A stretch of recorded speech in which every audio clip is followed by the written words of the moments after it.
തുടക്കം തന്നെ വല്ലാത്തൊരു ശോകമൂകമായ അന്തരീക്ഷത്തിലാണ്. ബാറ്റിൽ ഓഫ് ദ ഗള്ളറ്റ് യുദ്ധത്തിൻ്റെ തൊട്ടു പിന്നാലുള്ള രംഗങ്ങളിലാണ് നമ്മൾ ഈ 2-ാം അധ്യായം തുടങ്ങുന്നത്. സാങ്കേതികമായി പറഞ്ഞാൽ ഈ യുദ്ധത്തിൽ ബ്ലാക്സ് ആണ് വിജയിച്ചത്. പക്ഷേ റെനീറയെ സംബന്ധിച്ചിടത്തോളം അതൊരു വിജയമേ അല്ല. അവൾ തീർത്തും തകർന്നു പോയിരിക്കുകയാണ്. കാരണം ഈ ലോകത്തിൽ അവൾ ഏറ്റവും കൂടുതൽ സ്നേഹിച്ച, അവൾ തൻ്റെ ജീവൻ്റെ പാതിയെ കണ്ട ആളെയാണ് അവൾക്കിപ്പോൾ നഷ്ടപ്പെട്ടിരിക്കുന്നത്. അതെ, അവളുടെ പ്രിയപ്പെട്ട മകൻ ജെയ്സ്. ശരിയാണ്, അവർക്ക് വേറെയും കുട്ടികളുണ്ട്. എന്നാൽ ജെയ്സ് അവളുടെ ആദ്യത്തെ കൺമണിയായിരുന്നു. വെറും ഒരു മകൻ എന്നതിലുപരി അവളുടെ ഏറ്റവും വലിയ വിശ്വസ്തനും അവൾക്ക് എന്തും തുറന്നു പറയാൻ കഴിയുന്ന ഒരു സുഹൃത്തും കൂടിയായിരുന്നു അവൻ. ഈ അമ്മയും മകനും തമ്മിലുള്ള ബന്ധം എത്രത്തോളം ദൃഢമായിരുന്നു എന്ന് ചോദിച്ചാൽ, ആലിസൻ്റെയും റെനീയും തമ്മിലുള്ള ബന്ധം വഷളായില്ലായിരുന്നെങ്കിൽ ഒരുപക്ഷെ ആലിസന് പോലും അസൂയ തോന്നുന്നത്ര മനോഹരമായൊരു ബന്ധമായിരുന്നു അത്. തൻ്റെ പ്രതിശ്രുതവാരനായ ജെയ്സിൻ്റെ ചേതനിട്ട ശരീരവും വഹിച്ചുകൊണ്ട് ബെയ്ല തിരികെ എത്തുന്നിടത്താണ് ഈ ഒരു അധ്യായം ആരംഭിക്കുന്നത്. ജെയ്സ് ഒരു പരുഷ സ്വഭാവക്കാരനായിരുന്നു. പോരാത്തന് വളരെ പെട്ടെന്ന് എടുത്തിയാടി തീരുമാനങ്ങൾ എടുക്കുന്ന പ്രകൃതക്കാരന്. പക്ഷേ ബെയ്ല വിചാരിച്ചിരുന്നെങ്കിൽ അവനെ തടയാമായിരുന്നു. അവനോട് അമ്മ പറയുന്ന കാര്യങ്ങൾ കേൾക്കാൻ ഉപദേശിക്കാമായിരുന്നു. എന്നാൽ അതിനു പകരം അവർ ചെയ്യുന്നത് ശരിയാണെന്ന തോന്നൽ അവൾ അവനെ പിന്തുടരുകയാണ് ചെയ്തത്. സത്യം പറഞ്ഞാൽ ഈ യുദ്ധത്തിൽ പങ്കെടുക്കുന്ന പകുതിയിലേറെ പേരും ഇപ്പോൾ വെറും കുട്ടികൾ മാത്രമാണെന്ന വലിയൊരു സത്യത്തിലേക്കാണ് ഈ ഒരു സംഭവം വിരൽ ചൂണ്ടുന്നത്. തങ്ങൾക്ക് യുദ്ധങ്ങൾ ജയിക്കാൻ കഴിയുമെന്ന് വിശ്വസിക്കുന്ന കുറച്ച് കുട്ടികൾ. അതൊരു വല്ലാത്ത അവസ്ഥയാണ്, ചിന്തിക്കാൻ പോലും ഭയപ്പെടുന്ന ഒന്ന്. ബെയ്ല റെനീയുടെ അടുത്തേക്ക് എത്തുമ്പോൾ ആ അമ്മയുടെ അവസ്ഥ കണ്ടു നിൽക്കാൻ കഴിയില്ല. അവളുടെ വായിൽ നിന്ന് വാക്കുകൾ വരുന്നില്ല. എന്തിനാണ് തൻ്റെ മകൻ ഇങ്ങനെ കടുകൈ ചെയ്തത് എന്ന് അവൾ അവനോട് തന്നെ ചോദിച്ചുകൊണ്ടിരിക്കുകയാണ്. ഒന്നിലധികം രീതിയിൽ അവൻ അവളെ വഞ്ചിച്ചതുപോലെയാണ് അവൾക്ക് തോന്നുന്നത്. ആ സമയത്താണ് സർ ലോറൻറ്റ് അവിടേക്ക് വരുന്നത്. മകൻ്റെ ചേതനേറ്റ ശരീരത്തിനരികിലിരുന്ന് നെഞ്ചുപൊട്ടി കരയുന്ന റെനീറയെ അവിടെ നിന്ന് പിടിച്ചു മാറ്റാനാണ് അയാൾ ശ്രമിക്കുന്നത്. എന്നാൽ റെനീറയുടെ പ്രതികരണം വളരെ രൂക്ഷമായിരുന്നു. തൻ്റെ മേൽ കൈവയ്ക്കാൻ അയാൾക്ക് യാതൊരു അവകാശമില്ലെന്ന് അവൾ തറപ്പിച്ച് പറയുന്നു. കാരണം ഇതെല്ലാം സംഭവിക്കാൻ പ്രധാന കാരണം തന്നെ അയാളാണ്. ജെയ്സ് പറഞ്ഞത് കേട്ട് അയാൾ എടുത്തിയാടി തീരുമാനങ്ങൾ എടുത്തില്ലായിരുന്നെങ്കിൽ ഈ യുദ്ധത്തിൻ്റെ ഫലം മറ്റൊന്നാകുമായിരുന്നു. ഉടൻ തന്നെ ലോറൻറ്റ് തൻ്റെ സ്വന്തം ജീവൻ റെനീറയ്ക്ക് മുന്നിൽ വെച്ച് മാപ്പ് ചോദിക്കുന്നുണ്ട്. എന്നാൽ അതുകൊണ്ട് ഇപ്പോൾ എന്താണ് പ്രയോജനം? അതുകൊണ്ട് അവളുടെ പ്രിയപ്പെട്ട മകൻ തിരികെ വരുമോ? ഇതിലൊന്നും യാതൊരു അർത്ഥവുമില്ല. ബെയ്ലയ്ക്ക് റെനീറയുടെ പറയാനുണ്ടായിരുന്നത് ഗ്രീൻസിൻ്റെ പക്ഷത്തു നിന്നുപോലെ നിന്ന് യുദ്ധം ചെയ്ത ആ മറ്റൊരു ഡ്രാഗനെക്കുറിച്ച് മാത്രമായിരുന്നു. തൻ്റെ ഉപദേശങ്ങളുടെ എല്ലാ എതിർപ്പുകളെയും വകവയ്ക്കാതെ ഡെയ്മനോടൊപ്പം കിങ്സ് ലാൻഡിങ്ങിലേക്ക് പറക്കാൻ റെനീറ തയ്യാറെടുക്കുകയാണ്. അവൾ പുറപ്പെടുന്നതിന് മുമ്പായി മൈസീറിയ റെനീറയെ കാണാൻ വരുന്നുണ്ട്. റെനീറ എപ്പോൾ വിളിച്ചാലും താൻ അവിടെ കാത്തിരിപ്പുണ്ടാവും എന്ന് അവൾ ഉറപ്പ് നൽകുന്നു. അതൊരു സാധാരണ യാത്ര വഴി ആയിരുന്നില്ല. എന്നാൽ റെനീറയ്ക്ക് ഇപ്പോൾ പുതിയൊരു ഉപദേശം കിട്ടിയിട്ടുണ്ടെന്ന് ഡെയ്മൺ പരിഹാസരൂപേണ പറയുമ്പോൾ തൻ്റെ തീരുമാനങ്ങൾക്ക് ഡെയ്മണ്ട് യാതൊരു അംഗീകാരവും ആവശ്യമില്ലെന്ന് റെനീറ വളരെ വ്യക്തമായി തന്നെ തിരിച്ചടിക്കുന്നുണ്ട്. താൻ വെറുതെ കണ്ട കാര്യം പറഞ്ഞാണ് ഡെയ്മൺ ന്യായീകരിക്കുന്നുണ്ടെങ്കിലും അതൊരു വ്യക്തമായ കുത്തുവാക്ക് തന്നെയായിരുന്നു എന്ന് നമുക്ക് മനസ്സിലാക്കാം. ഒരു വശത്ത് സ്വന്തം മകനെ നഷ്ടപ്പെട്ടതിൻ്റെ തീരാ ദുഃഖത്തിൽ ഒരമ്മ കരയുമ്പോൾ, മറുവശത്ത് സ്വന്തം അച്ഛനെ കണ്ടെത്താനുള്ള തീവ്രമായ ശ്രമത്തിലാണ് ഒരു മകൻ. അലിൻ വളരെ നിരാശയോടെ വെള്ളത്തിലേക്ക് നോക്കി നിൽക്കുമ്പോൾ ആഡമും ബെയ്ലയും അവനെ സഹായിക്കാനായി ആകാശത്ത് ഡ്രാഗണുകളുടെ പുറത്ത് പ്രത്യക്ഷപ്പെടുന്നു. അതേസമയം ദ വെയിലിൽ നടക്കുന്ന മറ്റൊരു പ്രധാന സംഭവം ബെയ്ലയുടെ സഹോദരിയായ റൈനയുമായി ബന്ധപ്പെട്ടാണ്. റൈന ലേഡി ജെയിനോട് അഭയം ചോദിക്കുകയാണ്. എന്നാൽ റൈനയെ അവിടെ നിർത്താൻ തനിക്ക് കഴിയില്ലെന്നാണ് ലേഡി ജെയിൻ പറയുന്നത്. ഇവിടെ ഒരു സംശയം എന്ന് വെച്ചാൽ, റൈനയ്ക്ക് ഒരു കാട്ടു ഡ്രാഗനെ മെരുക്കാൻ കഴിഞ്ഞാൽ അതിലൂടെ തങ്ങളുടെ ശക്തി തെളിയിക്കുകയും അവർക്ക് സംരക്ഷണം നൽകുകയും ചെയ്യാമെന്ന് നേരത്തെ സൂചിപ്പിച്ചത് ഇതേ ലേഡി ജെയിൻ ആയിരുന്നില്ലേ? കാരണം അവർ തമ്മിലുള്ള സംഭാഷണം അത്തരത്തിലുള്ള ലൈൻ പോലെയാണ്. ഡ്രാഗൺ റൈഡർമാരായ ഒരു വലിയ കുടുംബത്തിൽ തൻ്റേതായ ഒരു സ്ഥാനം കണ്ടെത്താനും തന്നെ തെളിയിക്കാനും ശ്രമിക്കുന്ന വെറുമൊരു കുട്ടിയാണ് റൈന. ലേഡി ജെയിന് താൻ എന്താണ് ചെയ്യുന്നത് കൃത്യമായി അറിയാമായിരുന്നിരിക്കണം. തനിക്കിനി അവളെ സഹായിക്കാൻ കഴിയില്ലെന്ന് ജെയിൻ പറയുമ്പോൾ റൈന വളരെ ദയനീയമായി അപേക്ഷിക്കുകയാണ്. അവൾക്കെന്നും ഒരു ഡ്രാഗണെ വേണമായിരുന്നു. ഇപ്പോൾ അവൾക്കത് ലഭിച്ചിരിക്കുന്നു. ഇനി അവർ അവിടെ ആരുടെയും കണ്ണിൽപ്പെടാതെ ഒതുങ്ങി കൂടി ജീവിച്ചോളാം. അതിനായി ജെയിൻ ഒന്ന് കണ്ണടച്ചാൽ മാത്രം മതി എന്നാണ് അവൾ പറയുന്നത്. പാവം കുട്ടി, അവൾക്കിനി ഒരിക്കലും സ്വന്തം കുടുംബത്തിലേക്ക് തിരികെ പോകാൻ കഴിയില്ലെന്നാണ് അവൾ കരുതുന്നത്. ശരിയാണ്, ജെയ്സിൻ്റെ മരണത്തിന് ഒരു തരത്തിൽ അവളും കാരണക്കാരിയാണ്. എങ്കിലും എവിടെയെങ്കിലും അവൾക്ക് മാപ്പ് ലഭിക്കാനുള്ള ഒരു ചെറിയ സാധ്യതയെങ്കിലും ഉണ്ടാകുമെന്ന് നമുക്ക് ഉറച്ചു വിശ്വസിക്കാം. ഇതിനിടയിൽ ബെയ്ലിയും എല്ലാം ചേർന്ന് കോർലിസിനെ കുറിച്ച് സംസാരിക്കുന്നുണ്ട്. ഒരുപക്ഷെ അദ്ദേഹത്തിന് നഷ്ടപ്പെട്ടതിൻ്റെ വേദന കുറയ്ക്കാനായിരിക്കാം അവരങ്ങനെ ചെയ്യുന്നത്. കോർലിസ് മരിച്ചു കഴിഞ്ഞു എന്ന് അലൈൻ ഉറച്ചു വിശ്വസിക്കുന്നുണ്ടെങ്കിലും ആഡമും ബെയ്ലിയും കരുതുന്നത് അദ്ദേഹം എവിടെയെങ്കിലും ജീവനോടെ ഉണ്ടാകുമെന്നാണ്. തൻ്റെ കുട്ടിക്കാലം മുഴുവൻ അച്ഛനോടൊപ്പം ചിലവഴിക്കാൻ കഴിഞ്ഞിരുന്നെങ്കിൽ അദ്ദേഹം എങ്ങനെയായിരിക്കുമെന്നറിയാൻ അലിനൊരു വലിയ ആഗ്രഹമുണ്ട്. അപ്പോൾ ബെയ്ൽ അവനോട് പറയുന്നത് തൻ്റെ മുത്തശ്ശിയ രാജകുമാരിയോടുള്ള അമിതമായ സ്നേഹം കൊണ്ട് മാത്രമാണ് അദ്ദേഹം ആൺകുട്ടികളെ മറക്കാൻ ശ്രമിച്ചത് എന്നാണ്. അലിനെ വേദനിപ്പിക്കാനല്ല അവളങ്ങനെ പറയുന്നത്, മറിച്ച് തൻ്റെ കഴിവിൻ്റെ പരമാവധി നന്നായി കാര്യങ്ങൾ ചെയ്യാൻ ശ്രമിച്ച തൻ്റെ മുത്തച്ഛനായ കോർലിസിനെ ന്യായീകരിക്കാൻ മാത്രമാണ്. ഒടുക്കം അവർ കോർലിസിനെ കണ്ടെത്തുന്നുണ്ട്. അപ്പോൾ അദ്ദേഹം പറയുന്നൊരു വാചകമുണ്ട്, ഇതൊരു വിജയമാണെങ്കിൽ ഇനിയൊരിക്കലും മറ്റൊരു വിജയം കാണാൻ ഞാൻ ആഗ്രഹിക്കുന്നില്ല. കാരണം ഈ യുദ്ധത്തിൽ അവർക്ക് എന്തൊക്കെ നഷ്ടപ്പെട്ടു എന്ന് ചിന്തിക്കുമ്പോൾ ഹൃദയത്തിൽ തറയുന്ന വളരെ അർത്ഥവത്തായ വാക്കുകളാണത്. ഡ്രിഫ്റ്റ് മാർക്ക് പൂർണ്ണമായും കത്തിനശിച്ച ഈ ഒരു അവസ്ഥയിൽ അലിൻ എന്ന പേരിനപ്പുറം മറ്റൊന്നും തനിക്ക് അവന് നൽകാൻ കഴിഞ്ഞേക്കില്ല എന്ന് അദ്ദേഹം മകനോട് പറയുന്നുണ്ട്. എന്നാൽ അലിനെ സംബന്ധിച്ചിടത്തോളം ഭൗതികമായ സമ്പത്തുകളോടൊന്നും അവന് യാതൊരു താല്പര്യവുമില്ലായിരുന്നു. അവനാകെ വേണ്ടത് തൻ്റെ അച്ഛൻ്റെ സ്നേഹം മാത്രമായിരുന്നു. പിന്നെ ഒരു പക്ഷേ അച്ഛൻ്റെ പേരും. അതിപ്പോൾ അവന് ലഭിച്ചിരിക്കുന്നു. ഇതേസമയം എയ്ഗണിൻ്റെയും ലാരിസിൻ്റെയും യാത്രകൾക്കിടയിൽ ട്രയാർക്കി അവരെ ആക്രമിക്കുകയും അവരുടെ യാത്ര തടസ്സപ്പെടുത്തുകയും ചെയ്യുന്നു. താൻ വളരെ ശക്തനാണെന്ന് സ്വയം വിശ്വസിപ്പിക്കാൻ വെമ്പുന്ന എയ്ഗൺ അവിടെയുള്ള കൂട്ടത്തിൽ ഏറ്റവും പ്രായം കുറഞ്ഞ ഒരു പയ്യനെ തിരഞ്ഞെടുത്ത് അവൻ്റെ വയറ്റിൽ ഒരു 100 തവണയെങ്കിലും കുത്തുന്നുണ്ട്. എന്തിനാണ് മനുഷ്യരൊക്കെ ഇത്ര ക്രൂരന്മാരാകുന്നതെന്ന് തോന്നിപ്പോവും ഈ രംഗം കാണുമ്പോൾ. ലാരിസിനൊട്ടും താല്പര്യമില്ലായിരുന്നിട്ടും കോൾ ഉള്ള റോക്ക് റെസ്റ്റിലേക്ക് പോകാനാണ് എയ്ഗൺ ഇപ്പോൾ തീരുമാനിച്ചിരിക്കുന്നത്. കാരണം കോൾ എപ്പോഴും തന്നോട് വിശ്വസത കാണിച്ചിട്ടുണ്ടെന്ന് അവൻ കരുതുന്നു. എന്നാൽ കോളാകട്ടെ ഏമണ്ടും വെയ്ഗറും ഹാരൻഹാളിലേക്ക് പറക്കുന്നത് കണ്ടതിനെ തുടർന്ന് തൻ്റെ സൈന്യത്തെ മുഴുവൻ അങ്ങോട്ടേക്ക് മാറ്റുവാണ്. കോൾ തന്നോട് അങ്ങേറ്റം വിശ്വസനാണെന്നാണ് എയ്ഗൺ കരുതുന്നത്. എന്നാൽ കോളിൻ്റെ മൃഗത്തെക്കുറിച്ചുള്ള സംസാരമൊക്കെ കേൾക്കുമ്പോൾ ആര് സിംഹാസനത്തിൽ ഇരുന്നാലും ആൾക്ക് വലിയ പ്രശ്നമൊന്നുമില്ലെന്ന് തോന്നും. റനീറയോടും ഡെയ്മനോടുമുള്ള തൻ്റെ വ്യക്തിപരമായ പക തീർക്കാൻ മാത്രമാണ് അയാൾ ഇപ്പോഴും ശ്രമിക്കുന്നത്. കഷ്ടം തന്നെ. അധികം വൈകാതെ തന്നെ അയാൾ എയ്മണ്ടിൻ്റെ പക്ഷം ചേരുമെന്ന് തന്നെയാണ് ഈ പോക്ക് കാണുമ്പോൾ തോന്നുന്നത്. ലാനിസ്റ്റർമാരെ പരിചയപ്പെടുത്തിയതിൻ്റെ വിജയാഘോഷത്തിലാണ് ഡേമൺ ഇപ്പോൾ സ്റ്റാർക്കുകൾക്കൊപ്പം. ഈ സമയത്ത് ആലിസൺ ബ്ലാക്ക്വുഡ് പുരുഷന്മാർക്കൊപ്പം വെറുതെ പാട്ടുപാടി വളരെ ശാന്തിയായിരിക്കുവാണ്. എന്നാൽ വരാനിരിക്കുന്ന ഡാൻസ് ഓഫ് ദ ഡ്രാഗൺസ് യുദ്ധത്തിൽ വളരെ നിർണായക പങ്കുവഹിക്കാൻ പോകുന്ന അങ്ങേയറ്റം ക്രൂരയായ ഒരു കൊലയാളിയാണ് അവളെന്നാണ് കേൾവി. എയ്മണ്ടിനെ നേടാനുള്ള തയ്യാറെടുപ്പുകൾക്കിടയിൽ അവർ ആഘോഷിക്കുമ്പോഴാണ് ജെയ്സിൻ്റെ മരണവാർത്ത അവരെ തേടിയെത്തുന്നത്. ഈ വാർത്ത കേൾക്കുമ്പോൾ ഡേമൺ ശരിക്കും സങ്കടപ്പെടുന്നുണ്ട് എന്ന് നമുക്ക് കാണാൻ കഴിയും. രാജ്ഞാഴ്ചകത്ത് വായിച്ചതിനു ശേഷം ഡേമണിൻ്റെ പെരുമാറ്റത്തിൽ വന്ന അസാധാരണമായ മാറ്റം ആദ്യം ശ്രദ്ധിക്കുന്നത് സർ ഓസ്കാർ ടള്ളിയാണ്. ഓസ്കാറിലൂടെ ഡേമൺ തനിക്കൊരു മകനെ കണ്ടെത്തിയ പോലെയാണ് തോന്നുന്നത്. കാരണം സൈനികരോട് അടുത്ത നീക്കങ്ങളെക്കുറിച്ച് വിശദീകരിക്കുമ്പോൾ അവൻ ഓസ്കാറിൻ്റെ കണ്ണുകളിലേക്ക് നോക്കി വളരെ വ്യക്തമായി പറയുന്നുണ്ട് അവർ രാജ്ഞിയുടെ ഇരുമ്പ് മുഷ്ടി ആയിരിക്കുമെന്ന്, അയൺ ഫിസ്റ്റ്. ആ നിമിഷത്തിൽ വരാനിരിക്കുന്ന വലിയൊരു ദുരന്തത്തിൻ്റെ സൂചന ഉണ്ടെങ്കിലും ഡേമണിൻ്റെ നേതൃപാടവം കണ്ട് അവിടെയുള്ള എല്ലാവരുടെയും രക്തം തിളയ്ക്കുകയും അവർ യുദ്ധത്തിന് പൂർണ്ണ സജ്ജരാവുകയും ചെയ്യുന്നു. റൈനിയറയ്ക്ക് വേണ്ടി സിംഹാസനം പിടിച്ചെടുക്കാൻ താൻ കിങ്സ് ലാൻഡിലേക്ക് മാർച്ച് ചെയ്യാൻ പോവുകയാണെന്ന് ഡേമൺ അവരോട് പ്രഖ്യാപിക്കുന്നു.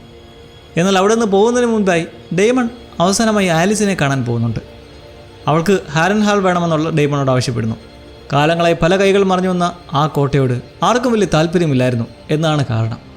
ഡേമയുടെ സ്ഥാനത്ത് റൈനിയർ ആയിരുന്നെങ്കിൽ അവൾ തീർച്ചയായും ആലിസിൻ്റെ ആവശ്യം പരിഗണിക്കുകയെങ്കിലും ചെയ്യുമായിരുന്നു. എന്നാൽ ഡേമൻ്റെ ഉള്ളിലെ പുരുഷൻ്റെ അഹങ്കാരം അവന് സമ്മതിക്കുന്നില്ല. ശപിക്കപ്പെട്ടതാണെന്ന് കരുതപ്പെടുന്നതാണെങ്കിൽ കൂടി ഒരു മുഴുവൻ കോട്ട ഒരു വൈറ്റാട്ടിക്ക് രാജാവ് വിട്ടുകൊടുക്കുമെന്ന് ഡേമൺ വിശ്വസിക്കുന്നില്ല, വെറും ഒരു സ്ത്രീ ആയതുകൊണ്ട് മാത്രം. ഡേമൺ ഓരോ നിമിഷവും തൻ്റെ വില കളഞ്ഞു കുളിക്കുകയാണ്. എന്തുകൊണ്ടാണ് സ്ത്രീകൾ പറയുന്നത് കേൾക്കേണ്ടതെന്ന് അവൾ അവന് കൃത്യമായി കാണിച്ചു കൊടുത്തിട്ടും അവൻ പഠിക്കുന്നില്ല. ഡേമൺ ഡ്രാഗൺസിനോട് എത്തുമ്പോൾ ഉൾഫും ഹ്യൂഗും അവിടെയുള്ളതായി കാണാം. അതിനർത്ഥം ഹാരൻഹാളെ സംരക്ഷിക്കാൻ ഇപ്പോൾ അവിടെ ഡ്രാഗണുകളൊന്നുമില്ല എന്നാണ്. ഒരു കാര്യം നമ്മളെപ്പോഴും ഓർക്കണം, ഉൾഫ് എത്രമാത്രം അരോചകമായ കഥാപാത്രമാണെങ്കിലും കുറച്ച് സമയം മുൻപ് വരെ അവൻ തൻ്റെ പാരമ്പര്യത്തെക്കുറിച്ച് വെറും കഥകൾ പറഞ്ഞുകൊണ്ടിരുന്ന ഒരു മദ്യപാനി മാത്രമായിരുന്നു. അതുകൊണ്ട് തന്നെ അവന് രാജകീയ മര്യാദകളെക്കുറിച്ചോ നിയമങ്ങളെക്കുറിച്ചോ യാതൊരു അറിവുമില്ല, പ്രത്യേകിച്ച് ഈ യുദ്ധസമയത്ത് എങ്ങനെ പെരുമാറണം എന്നതിനെക്കുറിച്ച്. അതുകൊണ്ട് ഡേമണിൻ്റെ കൽപ്പന ലംഘിച്ചതിനും പ്രേതങ്ങളുടെ ശബ്ദം കേൾക്കുന്നതിനെക്കുറിച്ചും ഒരു മന്ത്രവാദിനോട് സംസാരിക്കുന്നതിനെക്കുറിച്ചുമൊക്കെ പുലമ്പിയതിനും ഡേമൺ അവനെ തല്ലുന്നുണ്ട്. ആ മന്ത്രവാദിനി മറ്റാരുമല്ല, ആലിസാണ്. ആ ഒരു കുന്നിൻ ചെരുവിൽ നിന്നപ്പോൾ ഇവൾ പ്രത്യക്ഷപ്പെട്ടിട്ട് ഗലറ്റ് യുദ്ധത്തെപ്പറ്റി ഇവർക്കൊരു മുന്നറിയിപ്പ് കൊടുത്തിരുന്നു. അവളിനി തീർച്ചയായും പക്ഷം മാറുമെന്ന് ഉറപ്പാണ്. മാത്രമല്ല എയ്മണ്ടും വെയ്ഗർ ഡ്രാഗനും വരാൻ വേണ്ടിയിട്ട് അവിടെ ഒരു 2 ദിവസം മാത്രമാണ് കാത്തിരുന്നത്. സത്യത്തിൽ അവർ രാജ്ഞിയുടെ കൽപ്പനകളെ പൂർണ്ണമായി ലംഘിക്കുകയാണ് ചെയ്തത്. അവസാനം ഡേമൺ റെനിയുടെ മുന്നിലേക്ക് എത്തുന്നു. അവൾ തൻ്റെ മകനെ നഷ്ടപ്പെട്ടതിൻ്റെ കടുത്ത ദുഃഖത്തിലാണ്. അവനെ ഒന്ന് ശരിക്കും ഓർത്തു കരയാൻ പോലുമുള്ള സമയം അവൾക്ക് ലഭിച്ചിട്ടില്ല. ഈ അവസ്ഥയിലും അവൾ സിംഹാസനം പിടിച്ചെടുക്കേണ്ടതിൻ്റെ ആവശ്യകതയെക്കുറിച്ച് ഡേമൺ അവളെ ഓർമ്മിപ്പിക്കുന്നു. റെനിയുടെ സിംഹാസനം പിടിച്ചെടുത്തില്ലെങ്കിൽ അവളുടെ കുട്ടികളുടെ മരണം വെറുതെ ആകുമെന്ന് ഒരു സ്ത്രീയോട് പറയുന്നത് ഡേമണിനെ സംബന്ധിച്ച് വളരെ നിസ്സാരമായൊരു കാര്യമായിരിക്കാം. പക്ഷെ അത് തികച്ചും ക്രൂരമാണ്. ഈ വലിയ നഷ്ടത്തിന് പകരമാകാൻ ഒന്നിനും കഴിയില്ല. എന്നാൽ ഡേമണിന് സമയമില്ലായിരുന്നു. അവൻ ഹാരൻ ഹാളിൽ വെച്ച് കണ്ട വിഷൻസിനെക്കുറിച്ച് അവളോട് പറയുന്നു. ഒടുവിലവർ കിങ്സ് ലാൻഡിലേക്ക് പുറപ്പെടാൻ തയ്യാറെടുക്കുമ്പോൾ ഉൾഫിനോടും ഹ്യൂഗിനോടും അവൻ്റെ കാര്യം കർശനമായി പറയുന്നുണ്ട്. അവർ വളരെ ജാഗ്രതയോടെ ഇരിക്കണമെന്നും സംരക്ഷണത്തിനായി പാർശ്വങ്ങളിൽ പറക്കണമെന്നും സിംഹാസനം പിടിച്ചെടുത്തതിനു ശേഷം അവർ വേഗാറിനെ ലക്ഷ്യമാക്കി നീങ്ങുമെന്ന് ഡേമൺ പറയുന്നു. ജെയ്സിൻ്റെ മരണം മൈസേരിയെ ശരിക്കും ഞെട്ടിച്ചിട്ടുണ്ട്. റെയ്നിയറയ്ക്ക് വലിയൊരു ആശ്വാസമാകാൻ തനിക്ക് കഴിയില്ലെന്ന് അവൾക്ക് അറിയാം. അത് അവൾ അംഗീകരിക്കുകയും ചെയ്യുന്നുണ്ട്. കാരണം അവളുടെ പരിമിതികൾ എന്തൊക്കെയാണെന്ന് അവൾക്ക് വ്യക്തമായി അറിയാം. എങ്കിലും രാജ്ഞി തൻ്റെ വിലയിരുത്തലുകളെ വിശ്വസിക്കുന്നുണ്ടെന്ന് അവൾ ഉറച്ചു വിശ്വസിക്കുന്നു. മൈസേരി എന്ന ഈ കഥാപാത്രത്തിന് യാതൊരുവിധ നെഗറ്റിവിറ്റിയും നമുക്ക് കാണാൻ കഴിയുന്നില്ല. എന്നാൽ ഡേമണിൻ്റെ കാര്യം അങ്ങനെയല്ല. തന്നോടുള്ള എന്തോ പ്രതികാരം തീർക്കാനാണ് മൈസേരി ഇതെല്ലാം ചെയ്യുന്നതാണ് അവൻ കരുതുന്നത്. എല്ലാം നിങ്ങളെ ചുറ്റിപ്പറ്റിയല്ല നടക്കുന്നത്. എന്നവൾ അവനോട് മുഖത്ത് നോക്കി പറയുന്നത് ഒരു കൊട്ട് തന്നെയാണ്. എന്നാൽ ഇവർ തമ്മിൽ യോജിക്കുന്ന ഒരു കാര്യമുണ്ട്. അവർ രണ്ടുപേരും അലിസനെ വിശ്വസിക്കുന്നില്ല. റെയ്നീറ നേരെ ചെന്ന് വീഴാൻ പോകുന്നത് വലിയൊരു കെണിയിലേക്കാണെന്ന് അവർ രണ്ടുപേരും കരുതുന്നു. അവരൊരു മൂലയിൽ നിശബ്ദരായിരിക്കുമ്പോഴാണ് എയ്മണ്ടും ബേഗറും കിങ്സ് ലാൻഡിൽ നിന്ന് പുറപ്പെട്ടു എന്ന വാർത്ത അവരെ തേടിയെത്തുന്നത്. അതിനർത്ഥം അവരുടെ പദ്ധതികൾ ശരിക്കും നടപ്പിലാകാൻ പോകുന്നു എന്നാണ്. തൻ്റെ വഴിയിൽ തടസ്സമായി നിൽക്കുന്ന എന്തിനെ നശിപ്പിക്കാനുള്ള തയ്യാറെടുപ്പുകളോടെയാണ് എയ്മണ്ട് ഹരൻഹാളിലേക്ക് എത്തിയിരിക്കുന്നത്. തന്നോട് യുദ്ധം ചെയ്യാൻ യാതൊരു ഉദ്ദേശമില്ലാതിരുന്നിട്ടും സൈമൺ സ്ട്രോങ്ങിനെയും അവൻ്റെ മകനെയും എയ്മണ്ട് നിഷ്കരണം കൊലപ്പെടുത്തുന്നു. എന്നാൽ മൂന്നാമത്തെ ആളെ കൊല്ലുന്നതിന് മുമ്പ് തന്നെ പുറകിൽ നിന്ന് അവന് കുത്തേൽക്കുന്നു. ചോരേൽപ്പിച്ച് ആലിസിന് മുൻപിൽ വീഴുന്ന അവൻ തന്നെ സഹായിക്കണമെന്ന് ദയനീയമായി കെഞ്ചുകയാണ്. ആലിസിന് വേണമെങ്കിൽ അവനെ അവിടെ വെച്ച് തന്നെ കൊല്ലാമായിരുന്നു. പക്ഷെ അവൾ അതിന് തയ്യാറാകുന്നില്ല. കാരണം ഡെയ്മൺ അവളെ വഞ്ചിച്ച് കഴിഞ്ഞിരുന്നു. സീസൺ 2 താൻ അവന് വേണ്ടി ചെയ്ത എല്ലാ കാര്യങ്ങൾക്കും പകരമായി അവൾ ചിലത് ആഗ്രഹിച്ചിരുന്നു. ടാർഗറിയൻസിൻ്റെ യഥാർത്ഥ പ്രതാപം അവൾ അവന് കാണിച്ചു കൊടുത്തു. പക്ഷെ അവസാന നിമിഷം അവൻ അവളെ വെറുമൊരു വയറ്റാട്ടി എന്ന് വിളിച്ച് അപമാനിച്ച് അവൾക്ക് യാതൊന്നും നൽകാതെ അവിടെ നിന്ന് പോയി. എയ്മണ്ടിലൂടെ തനിക്ക് അർഹതപ്പെട്ട് നേടിയെടുക്കാമെന്ന് ആലിസ് ഇപ്പോൾ കരുതുന്നു. എന്തായാലും ഇവർ തമ്മിലുള്ള ലിങ്ക് ഇനി എങ്ങനെ പോകും നമുക്ക് കണ്ടറിയാം. കിങ്സ് ലാൻഡിങ്ങിൽ അലിസൺ അവിടെ നിന്നും രക്ഷപ്പെടാനുള്ള തയ്യാറെടുപ്പുകളിലാണ്. പക്ഷേ സമയം വളരെ വൈകിപ്പോയോ എന്ന് തോന്നിപ്പോകുന്നു. അലിസൺ ഗോൾഡ് ക്ലോക്സിൻ്റെ കമാൻഡറായ സർ ലൂതർ ലാർജനെ പോയി കാണുന്നു. അവൻ ഡെയ്മണ്ടോട് വിശ്വസ്ത പുലർത്തുന്ന ആളാണെന്ന് അറിഞ്ഞുകൊണ്ട് തന്നെ താൻ ചെയ്ത രാജ്യദ്രോഹ കുറ്റങ്ങളെക്കുറിച്ച് അവൾ അവനോട് തുറന്നു പറയുന്നു. റൈനീറിയാണ് സിംഹാസനത്തിൻ്റെ യഥാർത്ഥ അവകാശി എന്നാണ് അവൻ വിശ്വസിക്കുന്നത്. എന്നാൽ സർ റിക്കാർഡ് തോൺ അലിസനെ വഞ്ചിക്കുകയും അവൾ രക്ഷപ്പെടാൻ ശ്രമിക്കുന്ന കാര്യവും രാജാവിനെ വഞ്ചിച്ച കാര്യവും നിയമമന്ത്രിയായ ലോർഡ് ജാസ്പറിനെ അറിയിക്കുകയും ചെയ്തു. എന്തുകൊണ്ടോ ഇത് തനിക്ക് മുൻരാജ്ഞി ആക്രമിക്കാനുള്ള ഒരു ലൈസൻസ് ആണെന്നാണ് ജാസ്പർ കരുതുന്നത്. അവൾ പരമാവധി ചേർത്ത് നിൽക്കാൻ ശ്രമിച്ചിട്ടും അയാൾ അവളെ ഉപദ്രവിക്കാൻ ശ്രമിക്കുന്നു. ഭാഗ്യവശാൽ ഗ്രാൻഡ് മേജർ ഓർവേൽ കൃത്യസമയത്ത് ഗാർഡുകളുമായി അവിടേക്ക് എത്തുകയും അയാളെ അറസ്റ്റ് ചെയ്യാൻ ഉത്തരവിടുകയും ചെയ്യുന്നു. ഓർവേൽ എപ്പോഴും അക്രമത്തിൻ്റെ വഴി ഉപേക്ഷിക്കുന്ന ഒരാളാണ്. ഒടുവിൽ അലിസൺ ഹെലനെ കണ്ടെത്തുന്നു. റൈനീറ അവിടേക്ക് എത്തും മുമ്പ് തന്നെ നഗരം വിട്ടു പോകാനാണ് അവർ പ്ലാൻ ചെയ്യുന്നത്. തൻ്റെ 2 ആൺമക്കളോടും ചെയ്യാൻ കഴിയായിരുന്ന കാര്യങ്ങൾ ഹെലനോട് ചെയ്ത് സ്വന്തം തെറ്റുകൾ തിരുത്താൻ ശ്രമിക്കുകയാണെന്ന് അലിസൺ പറയുമ്പോൾ തനിക്ക് എപ്പോഴും കുറച്ച് കോഴികളെ വേണമെന്നായിരുന്നു ആഗ്രഹമെന്നാണ് ഹെലീന പറയുന്നത്. ആരെങ്കിലും ആ കുട്ടികൾക്ക് കുറച്ച് കോഴികളെ വാങ്ങിച്ചു കൊടുക്കൂ പ്ലീസ്. കിങ്സ് ലാൻഡിലേക്ക് വരുന്ന ഡ്രാഗണുകളെ കിങ്സ് ഗാർഡ് ആക്രമിക്കില്ല എന്ന് അലിസനും ഹെലീനയും ഉറപ്പുവരുത്തുന്നുണ്ട്. അവൾ തൻ്റെ വാക്ക് കൃത്യമായി പാലിക്കുന്നുണ്ട്. അവർക്ക് നഗരത്തിൽ നിന്ന് രക്ഷപ്പെടാൻ കഴിയുന്നതിന് മുൻപ് തന്നെ റൈനീറയും ഡെയ്മണും സിംഹാസന മുറിയിൽ എത്തിക്കഴിഞ്ഞിരുന്നു. ഏഗിനാണ് യഥാർത്ഥ അവകാശി എന്ന് വിശ്വസിച്ച് അവരെ ആക്രമിക്കാൻ വന്ന മുഴുവൻ ആളുകളുമായും അവർ യുദ്ധം ചെയ്യുന്നു. ഒരു സ്ത്രീ സിംഹാസനത്തിൽ ഇരിക്കുന്നത് ഇവർക്കൊക്കെ എങ്ങനെ അംഗീകരിക്കാൻ കഴിയും അല്ലേ? കിങ്സ് ഗാർഡ് അവരെ തടയാൻ എത്തുമ്പോഴേക്കും റൈനീറ സിംഹാസനം ഏറ്റെടുക്കാൻ തയ്യാറായിരുന്നു. ഡെയ്മനും റൈനീറയും എണ്ണത്തിൽ വളരെ കുറവായിരുന്നു. അതുകൊണ്ട് അവൾ തൻ്റെ വാളെടുക്കുന്നു. അവൾക്ക് ആളുകളെ കൊന്നെടുക്കാനുള്ള ധൈര്യമൊന്നുമില്ലെന്ന് നമുക്ക് എല്ലാവർക്കും അറിയാം. എന്നാൽ പെട്ടെന്ന് പുറത്തു നിന്നും വലിയ ശബ്ദങ്ങൾ കേൾക്കുന്നു. ഡെയ്മണ്ടോട് എപ്പോഴും വിശ്വസ്ത പുലർത്തുന്ന ലാർജൻറ്റും ഗോൾഡ് ക്ലോക്സും അവർക്കൊപ്പം ചേരുകയാണ്. കാരണം അവരെ ഇന്നത്തെ നിലയിലാക്കിയത് തന്നെ ഡെയ്മണാണ്. പക്ഷേ ഇപ്പോഴത്തെ വലിയൊരു പ്രശ്നം എന്തെന്നാൽ ഏഗൺ നഗരം വിട്ടുപോയിരിക്കുന്നു. റൈനീറ സിംഹാസനത്തിലേക്ക് ഇരിക്കുന്നതിന് മുൻപായി ഒരാളുടെ തല അറുക്കേണ്ടതുണ്ട്.